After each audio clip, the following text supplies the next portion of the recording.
Hello, what's up mga kawasak?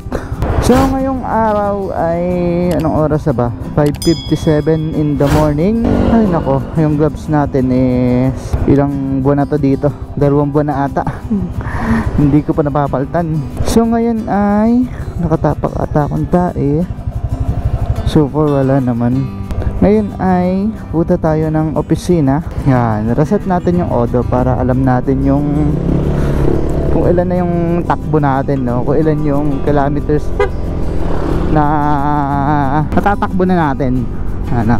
So ngayon mga kawasak ay pupunta tayo ng office ko. Office ng agency ko, guys. Ano,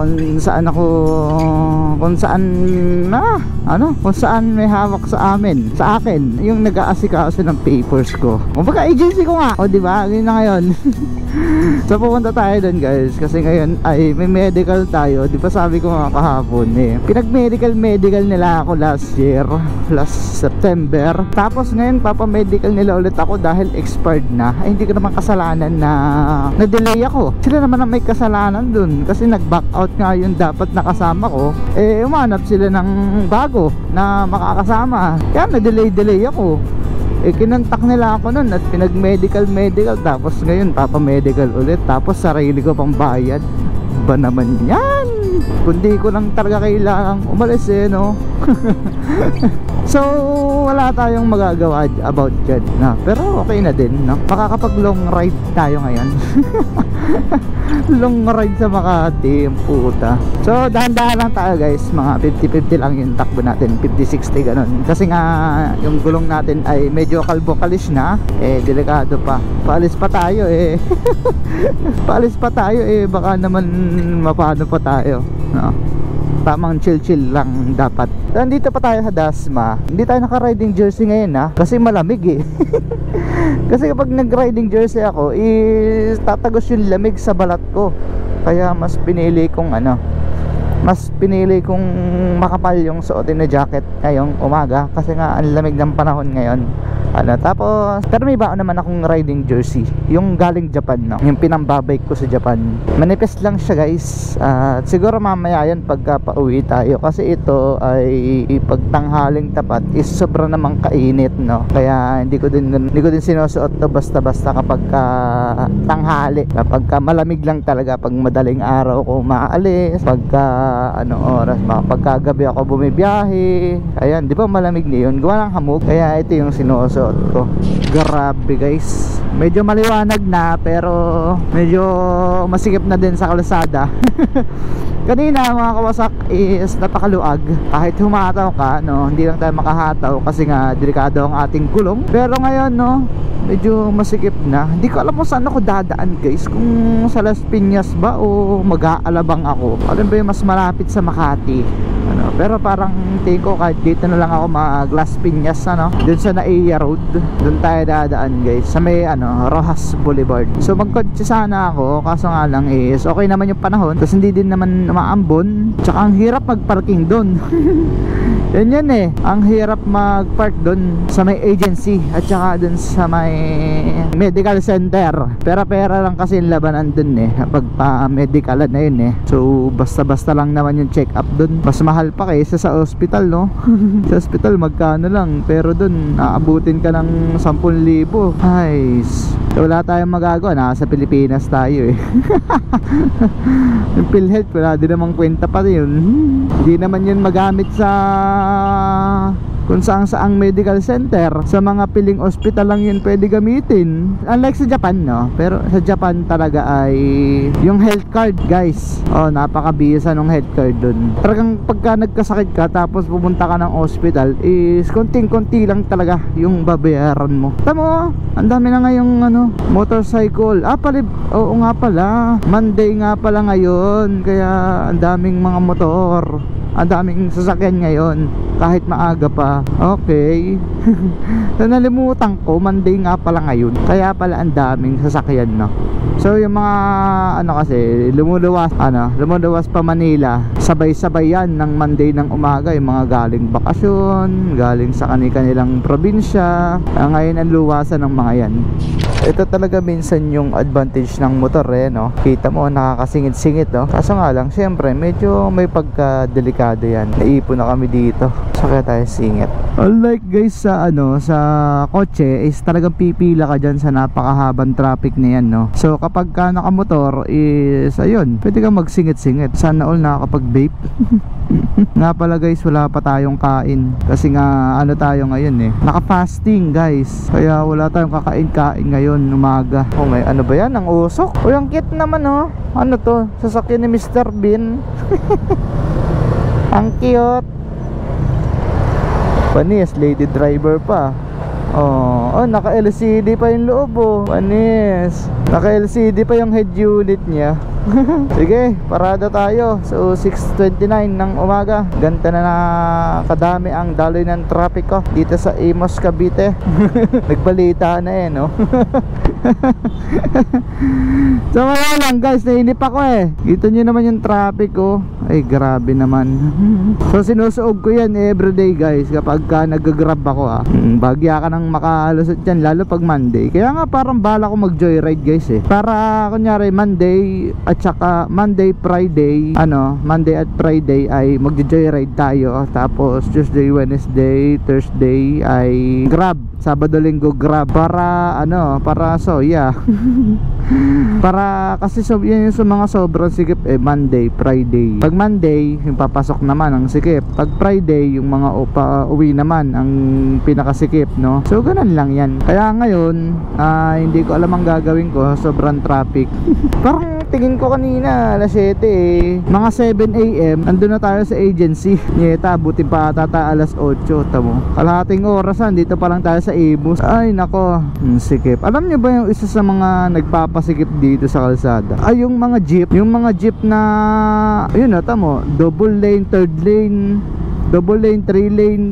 Ganun sila kung magsakay ng pasahero. Kunyari may nakaparadang jeep sa kanan, tapos papantayan pa nila yun. Di anong nangyari lalong sumikip sa kalsada. Tapos yung karamihan pag may pumara ititigil na lang, ayaw man lang itabi. Nakakabarino So hindi naman ako against sa mga jeep, pero actually hindi ko trip yung pagmamaneho nila. Buti sila pag nasagi yung mga jeep nila gagapukpok lang yan. Paano yung mga nakakotse? Hindi naman pwedeng basta pukpukin yan. 1.5 per panel yan kapag may nagasgas. 1,500 ang papintura per panel. Kunyari kung bumper lang, kung pinto lang. Kung bumper at pinto di dalawa yan. Magkano yun? 3,000. Pag sa jeep, tangina, sabitan mo yan sa gilid, pupukpukin lang yan okay na yan latero lang kailangan yan. Hindi karamihan lang sa driver ng jeep hindi ko trip. Tapos bigla na lang mangkakat, haharurot, tapos biglang kakabig sa'yo para umovertake. Alam nyo yun, yung nakikipagkarera sila sa kapwa nila driver ng jeep para mauna sila sa pasahero Yun lang kasi yung point yan kaya gusto lagi nilang mabilis magpatakbo para mauna sila sa pasahero. Kung papipiliin ako kung dapat by pace out to hindi, wag naman. Kasi napakaaluan din naman sumakay sa ganyan jeep Nakakabarino nga lang kadalasan yung mga driver nila. Pero napakaaluan na sumakay sa ganyan jeep. Bakit ipe-pace out? Bakit hindi na lang inspectionin lahat ng jeep? Na kailangan dapat bago ibiyahe condition yung mga jeep natin para naman sa safety ng ating mga pasahero Kasi syempre nagbabayad naman tayo bigyan naman nila tayo ng seguridad na magiging safe tayo. Makikibasa lang tayo muna dito sa katabi natin nagsi-cellphone. Ay anak ang titing guys, ang aga pa pero ay on traffic na 6:30 pa lang Grabe yung traffic dito sa Cavite guys. Kaya minsan mas gusto kong bumiyahe sa Manila kaysa sa Cavite kasi dito maluwag nga, dito maluwag sa batas. I mean hindi ganun ka-stricto pero napakasikip din naman Kita niyo yan go na, ayaw pang gumow. Grabe yung traffic guys. So dito tayo sa shortcut, pero hindi naman to shortcut, parang long cut. Parang ganon, no? Ang maganda lang dito ay hindi dito masikip. Yeah, maluwag kasi dito. Kahit na medyo mahaba-haba ito kaysa dun sa Aguinaldo Highway, mas mabilis ka naman makakarating dun sa pupuntahan mo. Kasi nga kita mo yung kalsada, napaka-aliwalas, Kundi nga lang pudpud yung gulong natin, sarap bumangking dito ng sagad. Kaso nga lang syempre delikado din naman So ito guys ay Bacoor. Ito kasi may kantuhan dyan, yung padiretsi dyan papunta na yung Cavitex, pakaliwa pabalik ng Imus at Dasma, city proper ng Bacoor. Tapos pakanan naman ay papuntang Las Piñas, Parañaque, Manila. Yan. Makati, ganon. So pwede din naman dumiretso dito sa may, di ko alam kung saan yung part kapag diniretso yan kung saan mapapapunta Ano ba ito, mga naka 4 wheels kayo pero nagmamadali kayo, wala kayo magagawa sa mga nakamotor. Tama kami pasigit-singit lang quality na. Talagang ipinilit nung nung Fortuner What a life here in the Philippines. Pag dito ka talaga nakatira sa Pilipinas wala madami kang maging reklamo sa buhay no. Sabay kahit saan ka naman mapapunta, kahit nga Japan Pero yun nga lang kapag napagkumpara mo yung buhay ng ibang bansa tulad ng Japan, pag nakumpara mo yung buhay sa Japan at buhay dito sa Pilipinas talagang mapapaisip ka talaga pagka naranasan mo na ulit dito mamuhay. Yun lang yung pagkakamali ko noon Akala ko kasi kaya ko na akala ko okay na ako porket meron kang naipon na pera na malaki kaya mo na dito sa Pilipinas So hindi pala, ang bilis pala maubos Visit. Although may pagsisisi ako na bakit umuwi pa ako ng Pilipinas. I mean, bakit ako nag-resign pa ganon nagpa-endo, end of contract, tapos ngayon babalik na naman ako. So may pagsisisi ako, pero hindi ko naman malalaman na ganito kahirap ang magiging buhay ko dito kung hindi ko yun sinubukan siguro. Kung hindi ako nag-uwi hindi ko malalaman na ganito nga kahirap ang buhay sa Philippines. So by the way, tinaray ko na naman lahat. So sinubukan ko na lahat na makakaya ko dito para mas malaki yung aking kitain pero wala hindi sapat. Kaya naman kitain sa pag-grab, kaso nga lang yung oras mo para sa sarili o sa pamilya mo is mawawala para sa magandang kita siguro 15 to 18 hours yung pinakamagandang kita kapag nag-grab ka, tapos araw-araw kapag nasa kalsada. So ayoko naman ng ganun, gusto ko madami akong oras para sa kung saan-saan kaya ang hirap din tamo, ang hirap ng adulting period, ang hirap ng tumatanda na talaga tamo nga yung mga kasabayan ko guys nag-aasawa na si Kel may asawa na, si Bachil pinamulong na, yung mga kababata ko, tapos ako ganito pa rin, naghahanap pa din ng kung saan magiging stable ang buhay, tapos sila stable na yung kanilang pag-iisip, mga ganun ba? Feeling ko flat yung gulong ko pero hindi naman. Las Piñas City. Alright guys, ano ang oras na? Alas 7 na. Alam nyo ba, expected kong makakarating alas 7, tapos alas 7 pa lang andito pa din tayo sa Las Piñas. Pero by the way, malapit na din naman yan pag nakarating tayo ng Rojas Boulevard, Naiya Road, tapos Rojas Boulevard, malapit na yun dun. Ay nako, at least medyo familiar na ako sa mga daan-daan dito sa Metro Manila hindi tulad dati na zero knowledge ako kung saan ba ako pupunta, kung saan ba yung ganun, hindi ako makagalaw nang wala akong mapa. Pero ngayon at least iba-iba na simula nung nag-grab ako guys. Ang laking tulong sa akin ng Grab para sa confidence ko, magkaroon ako ng confidence, tumaas yung confidence ko na mag-drive sa Metro Manila. Tapos yung pag-aasikaso ko pa nga lang ng mga papeles is laking tulong na, kasi pabalik-balik tayo ng Manila. Hindi naman tayo magpupunta ng Manila nang wala tayong dahilan alam, mag-ikot-ikot lang tayo sa Manila, wala naman dyang masarap na magandang ikutan. So sala pala yung nasuot natin jacket, dapat nagpalit na ako ng manipis pero huwag kayong magalala, may dala naman tayong ay daming basura kadiring ilog, baho. May dala naman akong jacket dito, may dala din akong extra pants, extra brief, tapos ano pa nga ba isa? T-shirt, tapos medyas. Yon, kasi syempre baka abutan tayo ng ulan guys, is mababasa tayo. kahit na nakakapote tayo, sumisilip pa din minsan sa loob yung tubig. Kaya ayun, magano na lang ako, magpapalit na lang sana kung sakaling abutan ako ng ulan. Kaso nga lang, thanks God at hindi naman umulan at maganda naman yung panahon. Hindi din ganun kainit, kaya tama lang.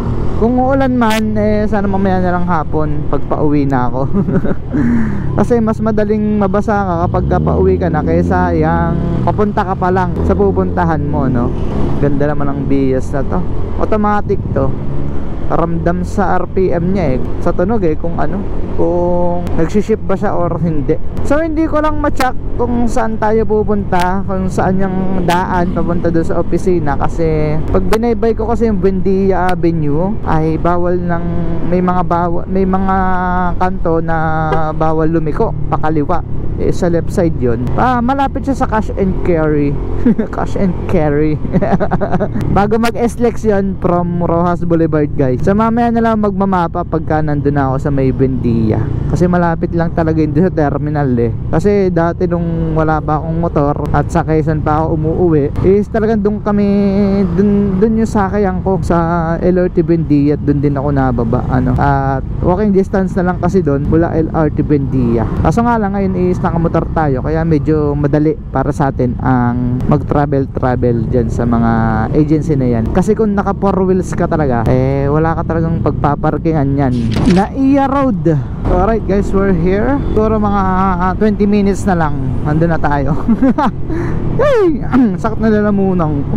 So gutom na ako, guys. Kasi fasting tayo ngayon, kaya wala akong kakain-kain, no? Oh my God, hindi pa man din ako sanay ng walang kain sa umaga, lalo magdadrive ako malayo. Wala, tiis-tiis ang lolo mo.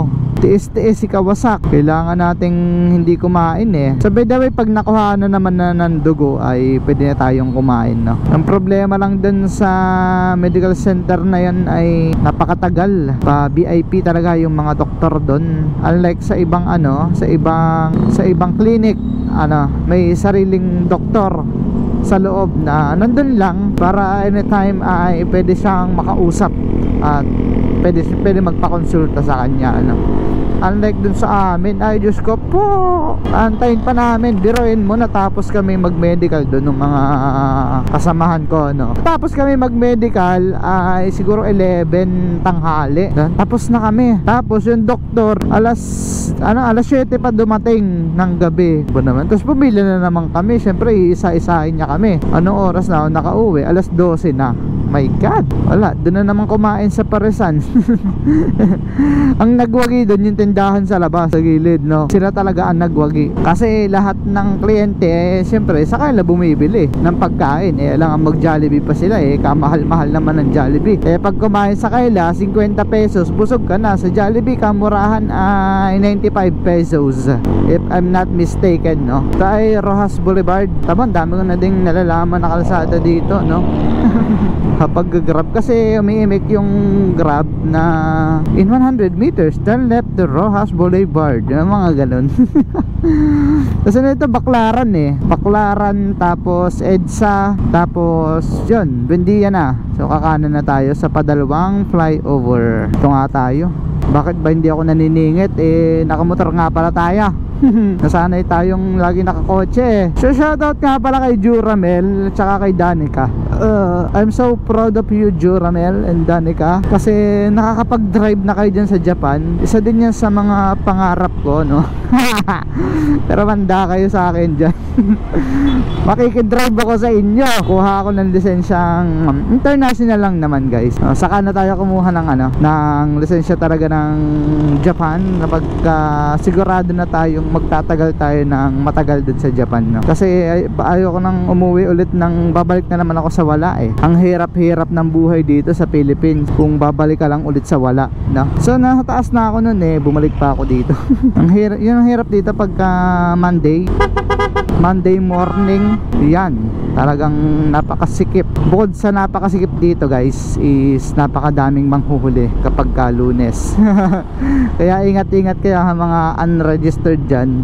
yung mga expired ang mga dokumento, ay mag-ingat-ingat kayo muna. Tamo, ang dami dun, no, sa kabila. Minsan may kasama pa yung HPG tsaka LTO, no, nagsasanib persa yan. Nakaabang lang naman sila dun sa mga possible na pwedeng pagkamalian ng mga motorista eh. Ano, hindi naman sila nag-aayos talaga ng trapiko eh. Naninita sila ng mga may violation, no, di ba? Pero na, yan ang hirap sa ating mga enforcer dito sa Philippines eh, no. Ang alam lang nila ay manita ng mga pagkakamali. Ayaw nila i-guide yung ating mga motorista para hindi sila magkamali, ano. Kung bagkos ay nakaabang lang sila dun sa may possible na pwede silang makahuli para may commission sila, no. Kasi balita ko guys, yung mga yan, yung mga enforcer natin, kung sino man yung mga nanghuhuli, ay di ba mostly parang nawala na yung kotong-kotong, no. So binigyan na daw pala sila ng incentives ba or bonus kada huli, no. Kumbaga sa isang huli mo ay may kaakibat na halaga, ano, kahit hindi ka na mangotong, is basta makahuli ka, makatiket ka, eh meron kang incentive, no. Kaya ang sisipag nila ngayon manghuli guys, ko po, nakakarimarim sila. Akala mo naman kung sino makapanghuli, ano. Sa mga traffic enforcer, ang naging trabaho nilang manghuli ng mga pagkakamali, ano. Ayaw nilang mag-assist sa mga motorista na para hindi sila magkamali, no. Kumbaga dun kung papasok ng one way, dapat nandun sila sa pwestuhan ng, kunyari may one way dito, tapos alam naman natin na madaming nakakapasok doon ng hindi sinasadya, lalo yung hindi taga doon. Dapat yung mga enforcer nandun sa corner na yon para ma-assist nila yung mga posibleng makapasok doon. Eh hindi eh, naging tamad na din ng mga enforcer eh. Ang alam lang nila maupo sa gilid, magmatsyag kung sino ang magsuswerving, ang magkakamali. Oh, di ba, pera na. Yun ang mahirap sa ating mga Pinoy eh. Ganun lang yung ano natin, yung pagtatrabaho, kaya walang senso. Kaya yung mga enforcer na yan, yung mga traffic enforcer na yan, mababa yung tingin ko sa mga yan. Oh, sa akin lang ha. Pero hindi naman yan lahat, pero kalimitan dito sa Metro Manila, di ba oh? Nakatingin lang. EDSA nga pala yan guys. Tapos yung next natin ay Buendia, doon tayo liligo. So malapit na tayo doon. Yung traffic naman ha, kita mo alas 8 nga ako makakarating. So guys, dadaan nga pala ako ng agency para kumuha lang ng referral, no. Referral lang naman yung kailangan ko doon, kaya dadaan ako sa kanila. So lahat ng application ko ay nakuha ko na naman. Nakapag-fill up na ako ng mga application ko dati, kaya hindi ko na kailangan ng mag-fill up pa doon. So ang tangi ko na lang gagawin dyan sa agency kung sakali ako ibabalik ay pumirma ng kontrata at kumuha ng plane ticket, no. Ewan ko kung ihahatid pa nila ako pagka paalis kami, pero feeling ko naman ihahatid ulit like before, ano, inihatid kami ni Ma'am Oler dyan sa airport. Talagang di siya umalis hanggat hindi kami nakakapasok dun sa gate, ano. Talagang sinecured niya kami na maayos yung aming pag-alis at walang magiging aberya bago siya umalis. So dito na tayo sa Buendia at tigil tayo sa gasolinahan dyan sa Shell. So ang isa-search ko lang naman ay cash and carry. Bawal basta-basta kumaliwa pag galing ka dito sa kanan, no. So yan, 2.1 kilometers na lang dun sa cash and carry. Cash and carry, malapit na kasi yun dun guys eh. So hindi pa ata nakarehistro sa Google Map or sa Waze yung aming company. Hindi company ang aming agency. Ay nako, naalala ko tong lugar na to. Ang tagal ko na hindi nagbabus. Ay hindi pala, nung huli palang bus ko ay dito lang pala, nung pumunta ako ng Tarlac. Kasi biruin mo, layo-layo nun, tapos solo lang ako. Kung magkakotse ako, magkano pa yung magagastos ko. Yan, Nelarche Buendia. So sa mga gusto mag-drive dito sa Manila is wag kayong matakot, basta may cellphone kayo, may charge yung cellphone nyo, may data kayo, yan. Hindi kayo mawawala kasi ganito lang talaga ang gawa ko eh. Cellphone lang talaga, oo. Pag wala akong cellphone, siguro kaya ko naman, no, magtatanong ako. Siyempre, pagka kasi nakita ko na yung EDSA, hindi na ako ligaw. Nakita ko yung Rojas Boulevard, hindi na ako maliligaw. Honda. Ito, pupuntang Fillmore na to eh. Yun na yung tapat na yun, no. Oh yeah, we're here. Diretso lang tayo guys, tapos kakanan. Ay, ito yung ano namin, no. Ay shit, dami ng pila. So guys, dito ako mamaya pupunta, oh. Saint Rita na yan. Saint Rita Medical Center na yan, no. Diagnostic Center. Diyan ako papunta mamaya. At dyan tayo magpapamedical. This way to Cash and Carry Mall. O sige, dyan tayo. Parang flat talaga yung motor natin eh, no? So ito yung Cash and Carry, Fillmore Street. So kakaliwa tayo guys, no? Basta sa Fillmore Street lang yung ano, yung agency namin, no? So dire-diretso lang kayo dito. Dire-diretso. Bukas na ba? Ay, bukas na. Diyan ang ating ano, Nevica Human Resource International Incorporated. Yan ang ating reserve parking for Nevica. Yan ang ating ano guys ha, agency dito sa Makati. Makati ba? Hindi ko alam. Bahala na kayo. Search niyo lang. I-search nyo na lang kapag napapunta kayo dito. So guys, dito muna tayo at ako'y kukuha lang dito ng ano, ang tawag doon, referral para sa ating medical. At yun, diretso na tayo dun sa St. Rita at maghapon na naman tayo dun as usual, katulad ng dati guys, no? So yun mga kawasak, ang tagal ko nagantay dyan, siguro mga 20 minutes, pero may tao pala sa loob. Kinakatok ko na yan kanina pa, wala naman lumalabas, kaya akala ko walang tao. One way ba to? So yan lang yung mahirap dito kasi kapag hindi ka talaga taga dito, ayun, madadali ka siguro ng mga one way, no? Mahuhuli ka sa mga one way. Yun, nakapasok na yung ano, mga tao dito. Kasi kanina ang dami dyang nakapila, so nakapasok na siguro. So sana mabilis lang, no? So sana hindi tayo abuti ng gabi katulad nung nakaraan, kasi ang hirap-hirap naman bumiyahe ng gabi, delikado pa.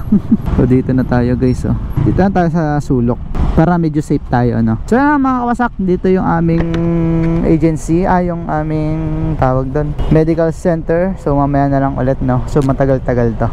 Alright mga kawasak, ang oras natin ay 2 PM, no? Ang hirap naman dito. So tapos na tayo mag-medical. So ganun lang. So tapos na tayo mag-medical guys, pero babalik pa tayo ng Thursday. Yun ang pinakamahirap, no? Babalik tayo ng Thursday dyan ulit sa St. Rita para dun sa ating skin test, no? So tinurukan ako dito, wag ko daw tong babasain tong right hand ko dun sa part na may turok, kasi nga yun daw yung itetest, no? Itetest sa Thursday. So pag binasa-basa ako daw yun is may possible na magkaroon ng positive sa ating TB, tuberculosis ba yun, or basta sa skin test. Tapos may binigay din sa aking gamot. Ay shit, bawal mag left turn, no? Traffic! Ano ba naman yan? Napaka-traffic! O yan, no? Makikita nyo traffic na ngayon. Pero so yan nga, so hanggang dito lang tayo mga kawasak. Ito ay Baclaran na, Baclaran Church. Tapos sunod niya sa may Pitex, sa may malapit na sa MOA. Lagpas na tayo sa MOA actually Tapos PITX na yan, Baclaran. Tapos pero hindi tayo dadaan na PITX. So lang mga kawasak, ano, sa mga nag-a-apply pa ibang bansa ay talagang malaking abala, hindi man malaking gastos. Kumbaga gagastos din kayo, tapos plus abala pa, tapos hindi, kung may work kayo ay madami kayong magiging leave sa pag-aasikaso pa lang ng mga papers. Partida kompleto dokumento na ako dyan, no? Ilang mga kawasak, ride safe always. See you in Japan. Peace out. Bye bye.